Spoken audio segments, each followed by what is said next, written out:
Um, Thank you all for coming. We have a wonderful panel for you today. First, I want to thank the panelists. I know a few of you need to leave early, so I want to make sure I thank you in advance. Very busy participate in this panel discussion with us. I think it's an incredibly important topic. We've all had some sort of conversation about this topic in the past, so I appreciate you all dropping everything to help us out. I know you're incredibly busy.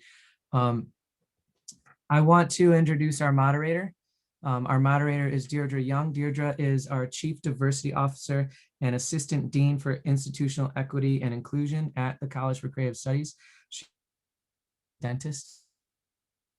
I have no idea how she has the time, but I'm incredibly grateful to her as well for taking time out of her busy schedule to moderate this panel for us. So with that, thank you. Please all welcome Deirdre Young. Thank you, everyone. Just a little bit of housekeeping. If you have any questions that you'd like to ask the panel as we flow through the day, feel free to use the Q&A. It's at the bottom of the screen to your left-hand side. Also, you can raise your hand. If I missed that there was a question, you raise your hand and let me know. I can also look at it that way from the attendee list. So I'm very excited to see all of these wonderful individuals today that will be serving on our panel. And I just wanted to give a little bit of information on our panelists for today. So first up, I'd like to introduce Marcus Collins. Marcus is a family to me. We went to elementary school together, if you can believe that. But currently he's a lecturer of marketing at University of Michigan Ross School of Business. Marcus studied the effects of cultural cognition and consumer behavior as a marketing professor at the Ross School of Business at University of Michigan and translates these cultural learnings for blue chip brands that wish to create contagious marketing campaigns that extend across both the online and offline worlds of social. Throughout his career, he had the great privilege to be acknowledged for his strategic and creative contributions. American Advertising Federation Advertising Hall of Achievement, Ad Age 40 Under 40 recipient, and Crane's Business 40 Under 40 recipient. He's launched campaigns like Cliff Paul for State Farm, the Made in America Music Festival for Budweiser, and Hello Brooklyn for the Brooklyn Nets, among many other accolades. And I'm just proud that he's here. Prior to his tenure in advertising, he worked in music and tech as a startup co-founder for Muse Recording, then led iTunes plus Nike Sports music initiatives at Apple before running the digital strategy for Beyonce. Thank you, Marcus, for joining us today. Glad to be here. Next, I have Tiffany Moy-Miller. She is VP, the Group Creative Director at MRM. So let's talk about Tiffany. Tiffany is a second-generation advertising professional. Her father, who teaches at this prestigious school, did what he could to steer her in different directions, but some people just cannot hide their creative spirit and lack of talent. Today, she is a group creative director at MRM, where she inspires a large team of creatives who equally inspire her. Tiffany is passionate about and grateful to be serving as example for other women and people of color who rarely see people who look like them in this industry. Thank you, Tiffany, for joining us today. Thank you. Next, we have Fran Westbrooks, who's president and managing director at Boulevard. For over 15 years, Fran led the largest multicultural agency in the country as an award-winning senior vice president executive, creative director in Detroit and New York, helping to build global brands such as Chrysler Fiat, Chevy, Ford, Lincoln, Hap, Walmart, Verizon, Subway, and the Bermuda Tourism. Known for his strategic and creative thinking in the automotive arena, Fran garnered recognition for finding uncontested market space and opportunities for his clients' brands. Foreseeing a shift in the industry, Fran changed hats and is now founder, president, and managing partner of The Boulevard, an advertising agency that develops fully integrated marketing strategies, messaging, and content for an ever-evolving market. Thank you, Fran, for joining us today. Thanks for having me. Appreciate it. And finally, but not least, we have Lewis Williams, who served as Executive Vice President and Chief Creative Officer for Burrell Communications. Lewis began his career as an art director at Burrell 15 years before his tenure at Leo Burnett, Chicago, where he became Senior Vice President and Creative Director. During his career, he has worked on such brands as the U.S. Army, McDonald's, Procter & Gamble, Allstate, Budweiser, Miller Lite, and Walt Disney World. Classically trained in graphic design and art direction, Lewis is extremely versatile in all aspects of the creative process. His general market experience, along with extensive African-American consumer expertise, gives him a unique and valuable perspective in the marketplace. His ability to turn strategies into insight and to fresh business building creative has made him a benefactor of several awards, such as the One Show Entertainment, New York Festival, Creative, and ARF David Award. Lewis is an alumnus of Kent State University, where he has established the Lewis and Donna Williams Endowment Fund for minority and economically challenged art students. To ensure the proper work-life balance, Lewis is a veteran marathon runner and is a dedicated yoga student. Thank you, Lewis, for joining us today. All right. Hopefully everyone can still hear me because it's so quiet. We're going to begin with the panel discussions, and I look forward to hearing and learning from this wonderful panel today. So let's start with Marcus and Tiffany. Marcus, you can go first. What are you doing right now to empower the DEI groups at your work or through the work that you create? Tiffany, I will ask you the same question. I think my work in this space is twofold. One, showing up, I think is a big part about it, a big part of it, right? Ensuring that I am an example, but not a monolith of what it means to be a representative of a marginalized community in an industry where there aren't many of us. On top of that, in my work as a professor, as a practitioner, and it's about identifying opportunities where I can open up doors for people who don't know that this is an actual career opportunity, right? Like for me, I didn't even know advertising was something you could do for a living. Never even know that was a job until I saw, well, first, until I heard about it from watching ads, of course. And I didn't think that Black people were a part of this industry until I saw Boomerang, and I was like, oh, that's a thing, right? And it took a fictional movie for me to even be open to the fact that this is a possibility. And as an individual, as a practitioner, and as an educator, my job is to sort of make that real, make that tangible, be the real Marcus Graham, if you will, but without the woman, the objectifying of women, womanizing, Thank you. Tiffany, your thoughts? All right. Well, for me, I think the number one thing, the way I function is to make sure I'm always inspiring and encouraging and opening up the conversations, whether they're hard conversations or not. It's about making sure you work somewhere where you push beyond checking the box and having truly in-depth conversations. Examples of that through the work, the way MRM is handling it right now, most agencies have their own strategic approach to develop a way to bring the work and make it more meaningful for your clients. We have a unique insight that we look at, like the culture and the company and the community and the consumer and all the things with every project we do. And we recently began adding another layer to that of conscious inclusion, so that every single project that we touch goes through an active lens to make sure we are hitting and being active about, talking about and including different perspectives into the work that we put out there. And then through me personally, it's always been in chats like this and in hiring. I'm super proud to say that in the last 2 weeks, we've made offers to 4 people of color.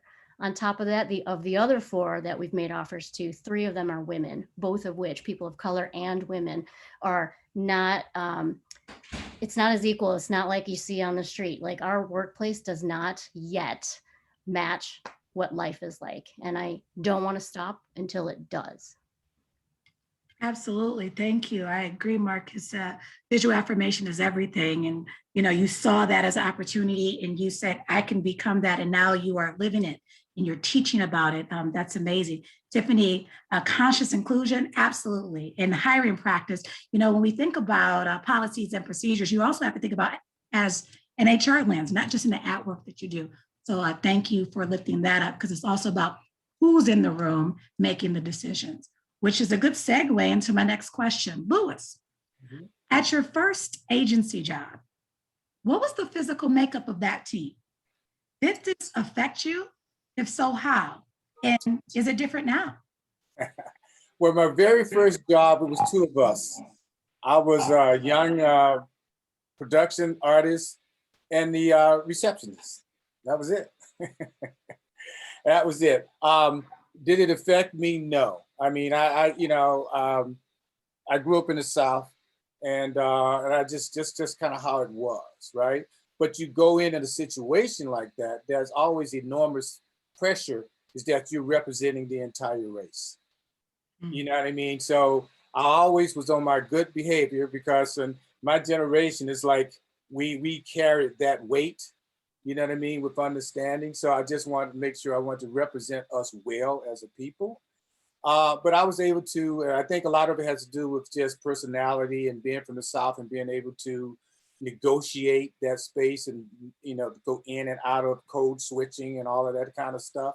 And I didn't know it was code switching at the time. Being from the South, that's how you had to act around white people, So you didn't get you didn't get in trouble, But now, I mean, it's it's a different world because I work at a Black agency. You know what I mean? So when there's no diversity and inclusion, I mean, we're just all inclusion. That's right. Thank you. Thank you for that. And I appreciate your comments wholeheartedly. Fran, I have a question for you. What progress have you seen in advertising in the past 5 years? And what do you predict will happen within the next 10 years? I think the progress I've seen has been in technology. Technology has leveled the playing field. Unfortunately, it hasn't been a lot of progress on our end, advertisers' end, as much as it's been in common consumers. Like there are funnier people on Instagram that are doing commercials than we are, and and it's real. So now I think from that, that's leveled the field to a degree. Within the next 10 years, you're going to have a lot more snackable content that is of the moment. So it's not going to be, televised like the revolution. It's not going to be televised as much as it will be where you are in your, in real time. So you'll be spoken to or advertised to or marketed to, depending on where you are at that very moment on the devices that you hold. So, the fact that the technology has leveled it to now where anybody can be a marketer, it really raises our awareness of what we really need to do to get to the market more efficiently. Man, that's so true. It's so true. Yeah, there's some funny stuff on Instagram. Like I look at it for commercials now. I mean, the production level on TikTok is ridiculous. Crazy right? now. There's people who are creating unreal creative assets with like a shoestring budget. Yeah. Yes.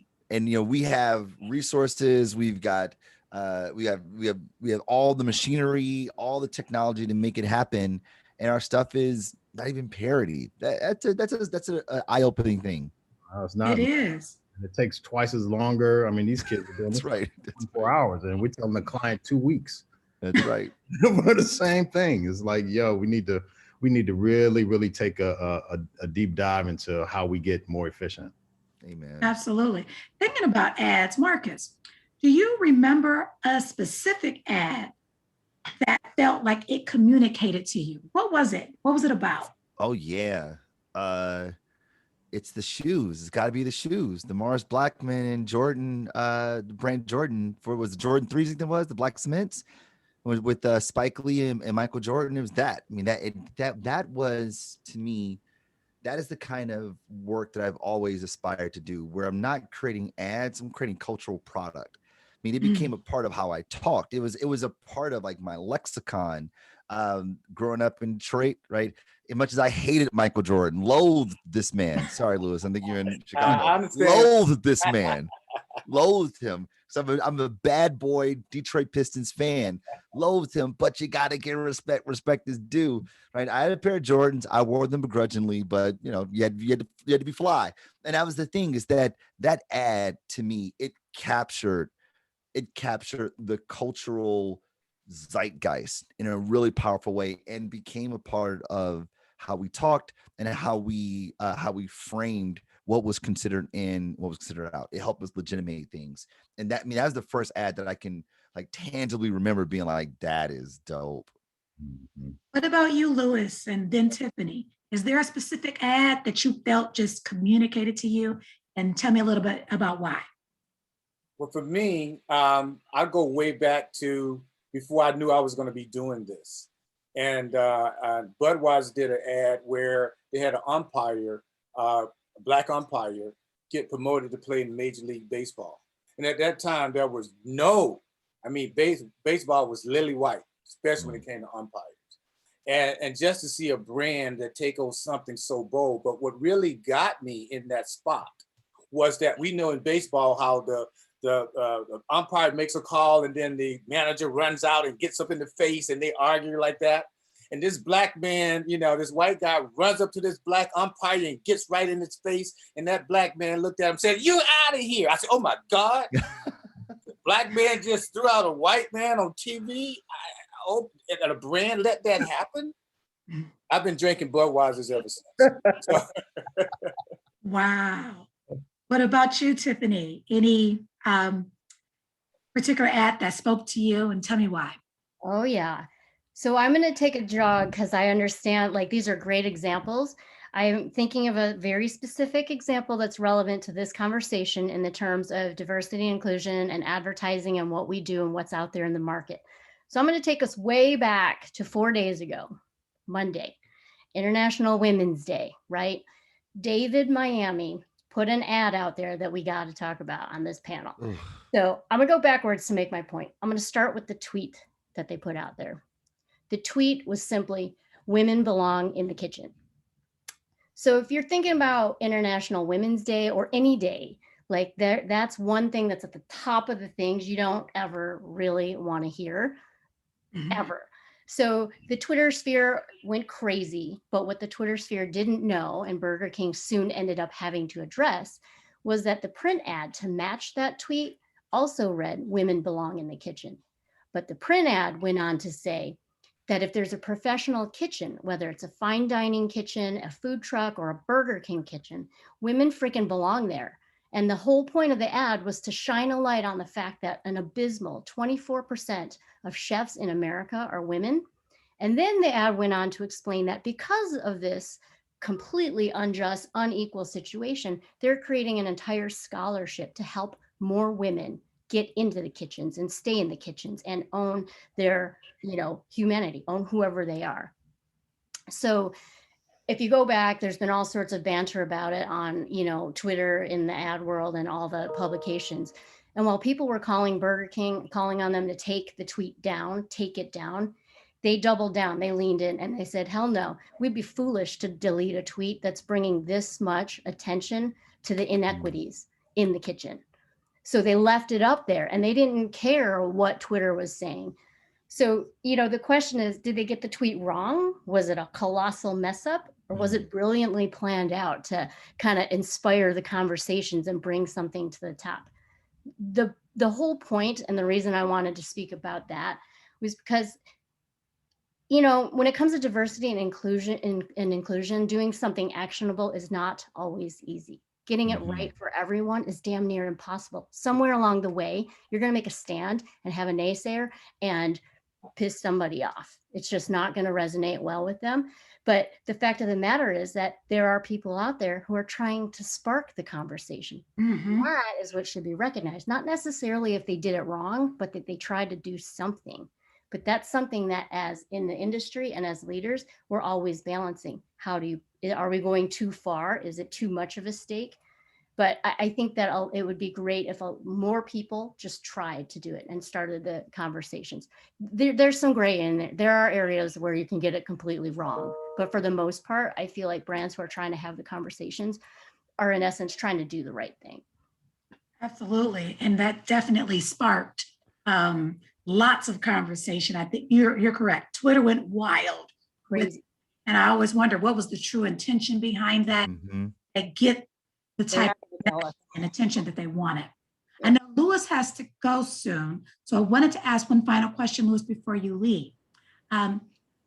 What is the question you are most tired of hearing on this subject? And what would you like to say about it so you never have to answer it again? What do we need to do more of? You know, I cannot tell you. All of us have been on so many panels like this, and it's what can we do more of? And it's like, I mean, the hours and hours that we spent discussing this, we should have it all figured out by now. You know what I mean? And my whole thing is pretty damn easy. Just do it. You know what I mean? There's no silver bullet. There's nothing hard about this. As we're talking about the kids, Fran and Marcus, like they go to do the things in 2 minutes that takes us 2 months. There's nothing hard about this. Just be fair.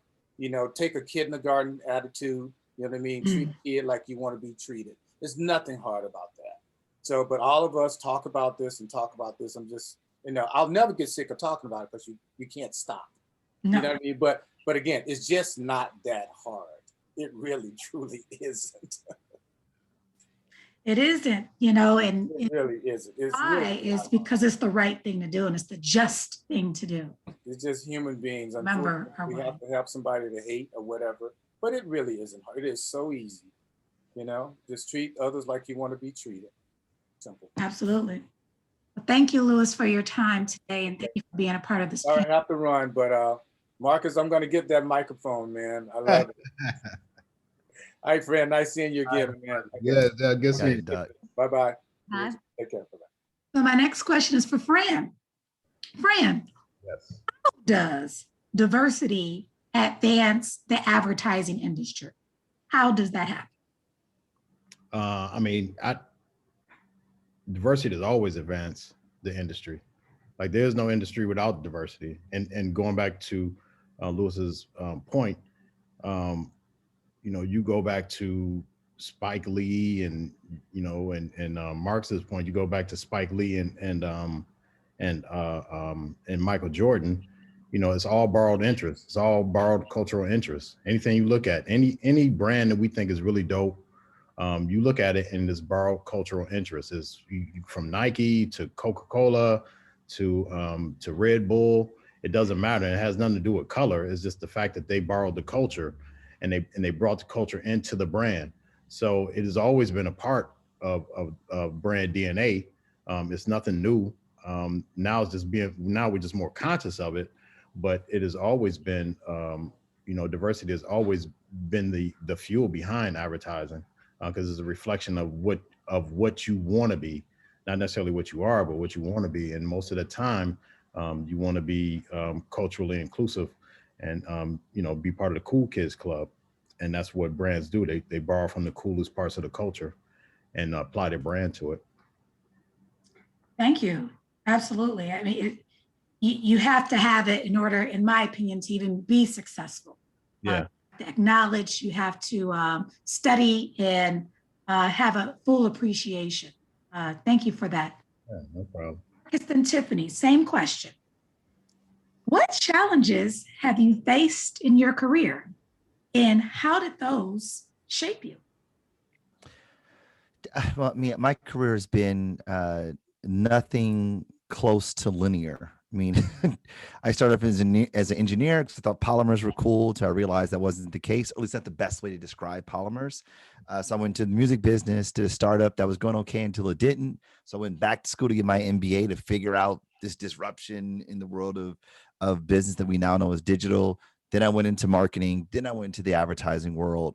And I think almost to Fran's point about culture, like it wasn't until I realized what culture is, and how powerful it is in its ability to govern how we operate. I mean, culture is the governing operating system for what we do, right? It is the program for living everyday life. And it took me a long time to understand that in a real meaningful way. But I realized that each one of those experiences, as incongruent as they seem to be, as so disaligned as they may have been on paper, it allowed me to see the world from different perspectives. And I think that the biggest challenge that I've had in my career is when I didn't have perspective, having a way of seeing the world.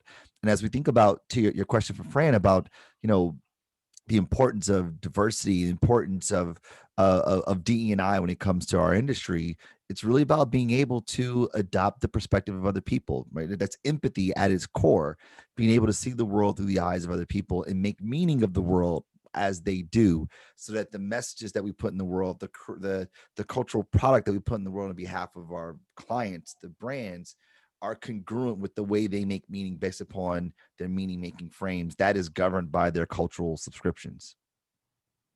Absolutely. I'm so glad you brought in both questions. Excellent. Tiffany, what about you? I think that, that is a fabulous answer. There's going to be a shallow follow-up to it, but I'm going to put it through my own lens. That's right. Because I feel like, all right, when it comes to the challenges I've faced, it changes throughout your career. So it's very different when you're just getting into it and then when you've established your voice. So I'm going to go in the Wayback Machine for a second and go back, because I'm a double whammy. I'm Asian and I'm a woman.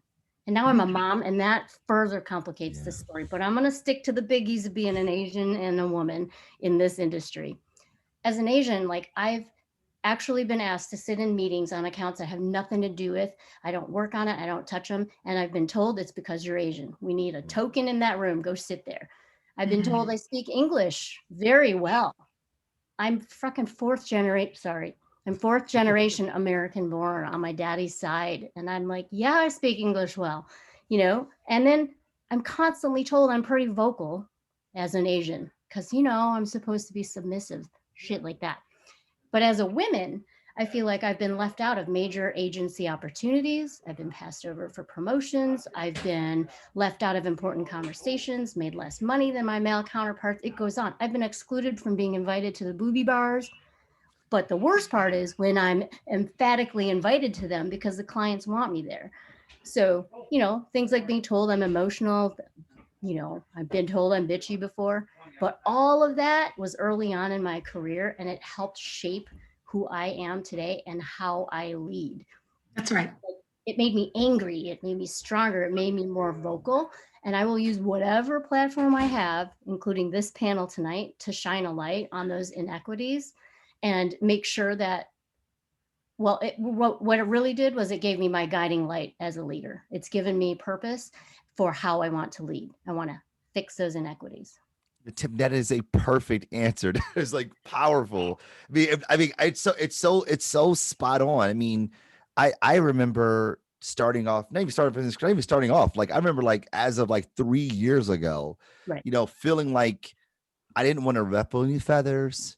I didn't want to cause any issue, as if, like, if I were allowed to be in another room, right? Like, you're now the C level. I sort of felt like, thank you for having me. I don't want to complain. It's all good. It's all good. I'm afraid to ask for money because I don't want them to say, actually, I'm supposed to be here. I've always felt like, we talk about that imposter syndrome. Syndrome. We all experience that. But being a person of color, it's like, yo, you better be, you should be thanking me that you're in this room, is how I've always felt. So don't get in no trouble. Don't make no noise. Don't cause no attention. Right. And even my mother, love her dearly. I love your mom too. She's the best. And if I've had an issue with the company I was working for, or with the manager, she'd be like, well, don't come on now. Don't start no mess now. Like, just be happy you got it. Be happy you got it. It's so, like, it seems so Jim Crow. It's like, yo, just be happy that you're there. And that is nonsensical. Today I can say that. But literally 3 years ago, I was too afraid to do that. Yeah. Absolutely. Go ahead, Fran. I got lucky because I started in a Black-owned agency Mhm. that did just the opposite of everything that you just said. Like, we were there to be disruptive. We were there to be loud. We were there to walk in the room and let people know that we were there. And I tell my people this all the time. In creating a culture at Boulevard was the same one that I came from, which was fearless. Like, we didn't care. We were not afraid. We didn't have competition. We didn't even look when we were pitching. We didn't even look at competition because we felt we were that good and we felt we deserved it. So when I always walked into, pitches with that group of people, the confidence level of disruption was at 25. Like, we were there to disrupt the industry, regardless if we won the business or not. You were going to know who we were when we left. And it even trickled down when I went to general market agencies, where I met Tiffany. Actually went down to general market agencies. You're going to know who I am, period. And I don't care if you like it or not, it doesn't matter, because I have to accept who you are. So you don't make any, and you don't make any apologies for that. So I'm not going to apologize for where I am. And either you're going to learn me or, not, it's either way. So I think, when you walk in, and, obviously I've been dinged for that too, attitude and, arrogance and all these other dog whistle terms, but it doesn't matter because, at the end of the day, I'm here to represent my culture and I'm gonna do it the way I'm supposed to do it. And I'm not here to apologize to anybody for it. I was just going to say, all three of you are walking unapologetically. And you belong there, you know it, and you're showing up, and you're being good stewards at the end of the day. I mean, that's what we are called to do. You're using your experience, your distance traveled, bringing all of that into making these things great for the brand at the end of the day. So, I mean, this is just amazing. Thank you for all three of you for answering that question. Okay, I'm going to shift a little bit. Okay, what is the most, and this is for all three, what is the most critical piece of knowledge you could share with a student regarding diversity and inclusion in advertising? And I'm going to add a little piece to this. Advertising in general and also just at your workplace. What is the most critical piece of knowledge that you could share with the student regarding diversity and inclusion in advertising? And I'm going to start with Tiffany first. Yes. Yes. Okay. So DE&I is at the forefront of conversations everywhere right now. We have to take advantage of that. Wherever you are, we're having more conversations like this and making more progress than ever. It is time, and we're all excited about it. The best thing I can say to students right now, as you go forth in business, wherever you work, if you are the minority, whether it be race, gender, or anything that gives you your unique perspective and your unique voice, make the most out of being a token. I was a token agent for a long time, and I sat silently and I didn't say anything. I didn't bring attention to my voice, and I did not realize the power, especially within advertising, that a different perspective had. It took me for freaking ever to be able to sit down and feel comfortable at the table. Fake it till you make it. Use the things that make you different to get a seat at the table and let that perspective help you carve your voice. And if you aren't part of the minority, what I ask of you is to seek out the tokens, find us, ask us about our perspectives, learn from us, champion us, speak up if we're not being heard. And it takes all of us. So we need everybody to shift it so we can be better as people. And then I have one more piece of advice. Find two people at work, an ally in leadership and a successor, someone to teach and carry on the torch, and have them do the same thing. And that's how our voices carry from generation to generation of people in the workforce. Yeah, I think that's dope. I agree with that very much so. I think my advice would not be that much different. I think that my advice would be what I'd be telling myself, myself a decade ago, is that, like, yo, you belong here. Right? This is not a handout. You belong here. I was telling someone the other day, I read this tweet that I was just perfect.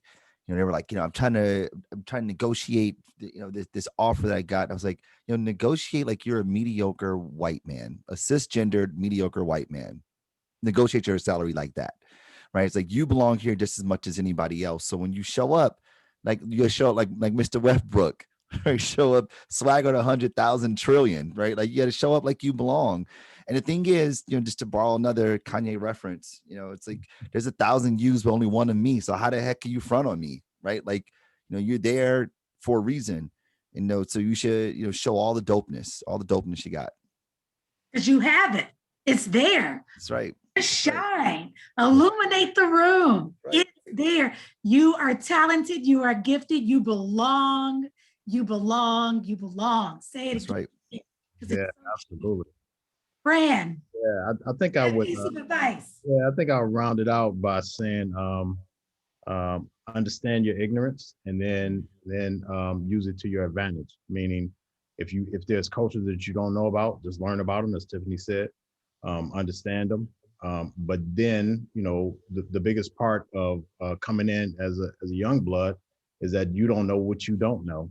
Yeah. So, and you can create anything because it's about creation. So you can create anything that you don't think is other people think is possible, because we've hit those landmines, but you haven't hit them yet. So as a student, revel in your ignorance in that regard. But when it comes to culture, understand your ignorance and bow down to it for understanding. Thank you. Thank you for that. I have a final question, and then I'm going to open it up to the Q&A, just in case someone out in TV land, some burning questions. So think about it in the Q&A. What? I said TV land is still out there? Oh. Well, in Zoom land. Am I dating myself? My last name is Young, so I'm forever young. So I'm just gonna, I still get carded. I love it. Yeah, that's beautiful. True story. They were like, "Oh, you're such a good babysitter." I was with my 2 children. I'm like, "No, these are my children." I'm like, "No way." And my husband, full beard. They're like, "Oh, okay. You're older." Okay. Right. Oh, it's funny. My partner, he totally felt, he's like, wow, I probably should shave more. Okay. Final question before we go to Zoom land. So you were talking about your former self, and you were thinking about, okay, what would I tell a student? So obviously you put yourself into those shoes for a moment. I want you to stay there for a second. I know, Marcus, you told us a little bit earlier, but why did you get into advertising, and why do you stay? Yeah. Okay, so Marcus, Tiffany, and then Fran. So Deirdre, you know this about me from years and years and years ago. Like I always wanted to be a musician. Like that's where most of my time was spent as a kid. I played in jazz band, I sang in the gospel choir, played piano in church. Like music is what I wanted to do. So when I went to school, it was growing up in Detroit. If you did math and science, you went to engineering. Period. Right. That's period. Especially if you were the son of Jeanette Collins, you went to engineering. So I did engineering, which didn't really mesh well with me. And when I went back to school, I figured that if I was going to do business, the most creative part of business is marketing. So marketing was the front door for me. I figured I wrote songs in 4/4. I could tell stories through television, print, out of home radio, and the like. That was my thinking. And what I loved about advertising, and still love about advertising, is that it's not unlike material science engineering. Like it's not unlike this idea of polymers that take these carbon chains and network together to create things that normally aren't there. When we're creating ads, we're putting things in the world that bring people together, which normally would not be connected, at least not in this way. And advertising allows me to put things in the world at a very prolific rate that I wouldn't be able to do if I were a brand manager, or if I would be able to do if I were, doing a lot of different other careers, right? So it is the perfect vehicle for me to contribute to culture in meaningful ways. Thank you. Tiffany. All right. What you here, and why do you stay? Well, I got into advertising because I'm not very good at anything else. Highly doubt that. I'm kidding. My dad has been in advertising forever, and he did all he could to shy me away from it and say, maybe there's something else you want to do. But I actually get a charge, and I love being able to bring unique perspectives and a different way of thinking to the table. I'm not sure I thought that much about it when I was younger. This is me looking back and trying to remember 6 billion years ago.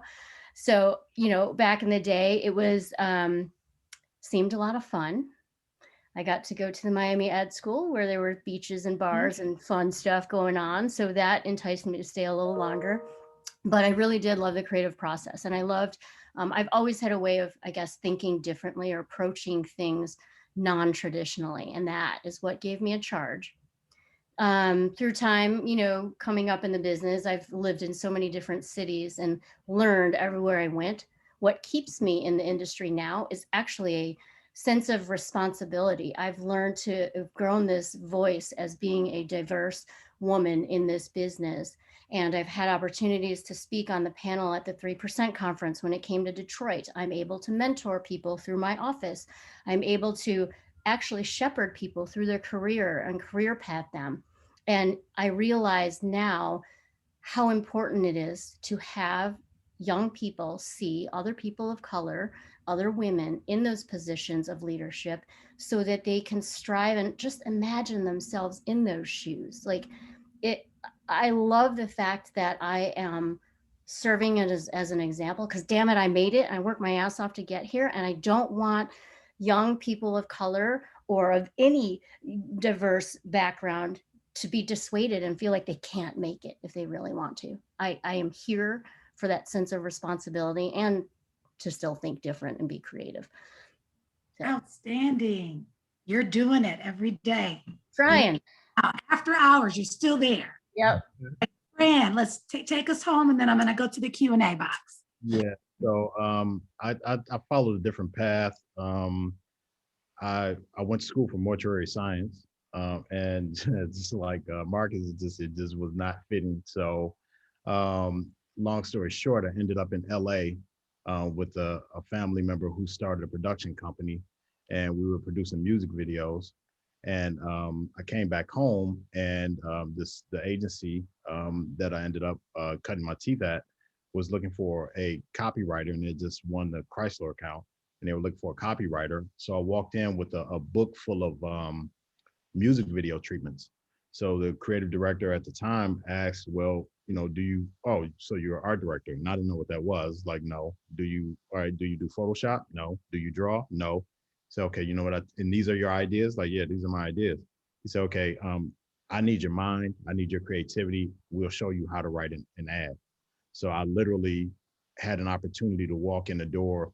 No preconceived notion of what it was. I had no idea. The first question my first day was, how do you turn on the computer? And working through that opportunity, I have no choice now. Like, I stay in it because I have to provide the same opportunities that I was given. It's a kid out there right now that's just like me, has no idea what advertising is, but he is so dope and he is so creative and he's so ready to charge forward. He just doesn't know where to go. So, I have to have a door that he can walk in to do that. And that's why I started my company. And I stay there because, I owe it to my culture. I look at everybody. I wake up every day, man. And the first thing I see on my wall, I have it's a bale of cotton, dried out hang right there and that reminds me every day of everybody that sacrificed for me to be here in this place right now, to be able to go into agencies that go up against other ethnic groups and feel like I'm just as strong and my word is heard, and and I can start a company that I'm employing, white people, Black people, Asian people, that I'm able to actually cut a check and that I'm doing that.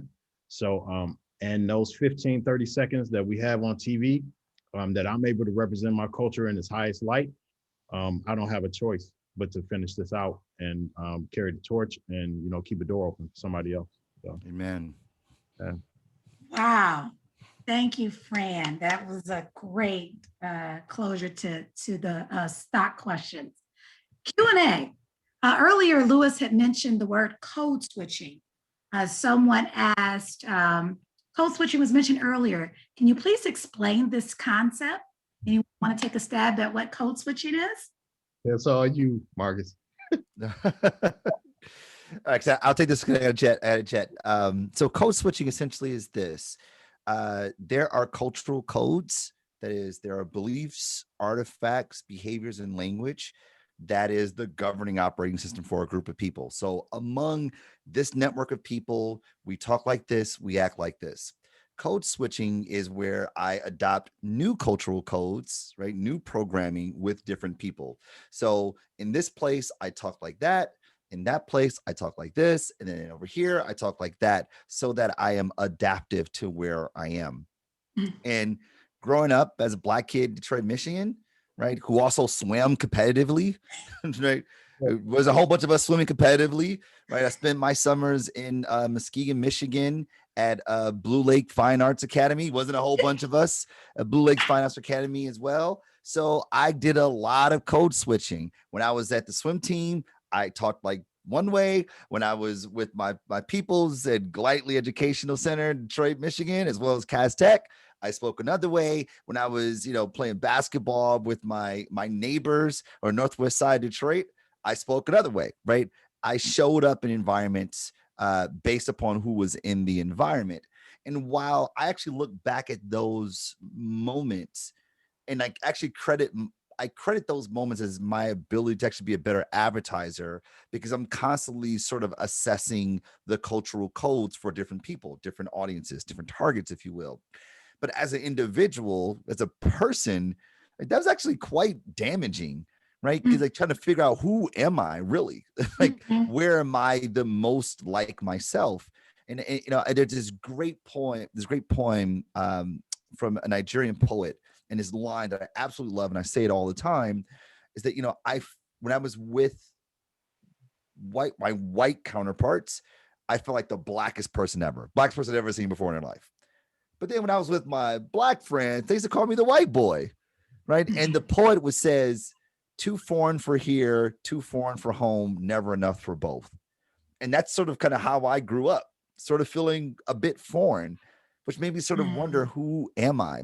And I learned how to code switch. And it wasn't until I became an adult, like way into my adulthood, by the way, we were talking like single digit years ago, that I realized that I just spent my whole life trying to fit in, until I was brave enough to stand out, right? And code switching, that's what it is. When I'm here, I talk here. When I'm there, I act this way. I'm constantly wearing different hats depending on where I am, not because of the contextual environment, but because of who is there. Absolutely. Thank you for your vulnerability right now. Absolutely. Went to the same elementary school, went to the Yeah, same. you know it, Deidre. You know what's up. I know it. You didn't do I've it too. lived it. Yeah. I get it. Well, one that I can remember very clearly. I used to be a performing artist in New York. Did commercial. I was in the commercials like Pizza Hut, Bounty. Yes, I did acting months ago, which is why I'm probably so expressive. But I remember like being in the room and just, well, for me, it was like I was acting, so I was this role because that's who I was trying to portray. But in reality, they just wanted me. And, even in the room, even now, if I'm around a whole lot of New Yorkers, I may switch into my whole New York dialect, just like Right. that. You're like, Right. You from the Bronx? I'm like, oh, no, I'm from Detroit. But right now, I'm talking to my BK people or BX people. Yeah. Code switching, it could be dialects. It's normally, whoever asked that question, it's normally in conversation. It doesn't show up as much in writing. There's gender as well, because it comes in play a lot in advertising, because it is traditionally a male-dominated industry. And I alluded to it before in some of the challenges that I faced coming up in the industry. I felt a lot like I had to act like a boy, act like a dude, act like a man. I'd go out with clients and smoke cigars. I freaking hate cigars. Like I can't, but it was what everybody was doing, and I thought I had to do it. And it's a heavy weight to carry, and it does take a long time to realize, one, that it is a weight, and two, that you can break out of it. Like you don't have to do those things if you establish those boundaries and stand up for yourself early on. But when you're so young, you just don't think that you can do it. Like, you want to save your job, you want to get promoted, you want to stay employed. So you're just quiet and go along with whatever you got to do. So. Well, thank you, Tiffany. Thank you, Marcus. Thank you, Fran. I know, Marcus, you have a class to go teach. So thank you for joining us today. Thanks, everyone. There is a final little comment. It's from your father, Tiffany. Dad. He experienced he's been in a business since 1969. that went through the same stuff that the daughter went through. And he says he was, in fact, a token too. So your comments are just, we think things have changed. How much has it changed? And then what is our responsibility? And I liked how you talked to everyone in the room today, Tiffany. You said, no matter what you are, you can show up. Invite people to the conversation. Make sure people have a voice. Ask them questions. When you're 360 an idea, it cannot be a homogeneous environment. It needs to be diverse. And then you need to include, and finally, equitable, right? And then, my final word is social justice, or 2 words. But, thinking about the allyship and then also creating your successor. Just great, fearless, Fran. That's what I got from you. I'm taking notes. Yes, I'm always in class taking notes because, we need to always learn and want to get more information. So thank you, Tiffany. Thank you, Fran. Thank you, Ryan, for organizing this, our department chair here at the College for Creative Studies. We appreciate all that you do in the industry today and what you will be doing in the future.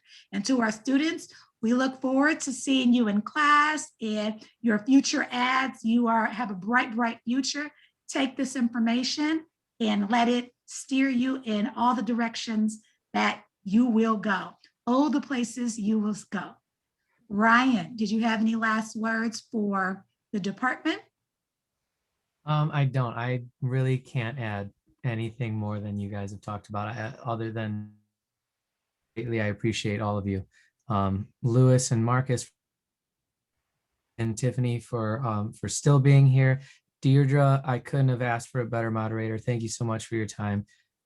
Absolutely fantastic, wonderful insight. Thank you so much. Thank you. Thank you. Everyone stay safe out there.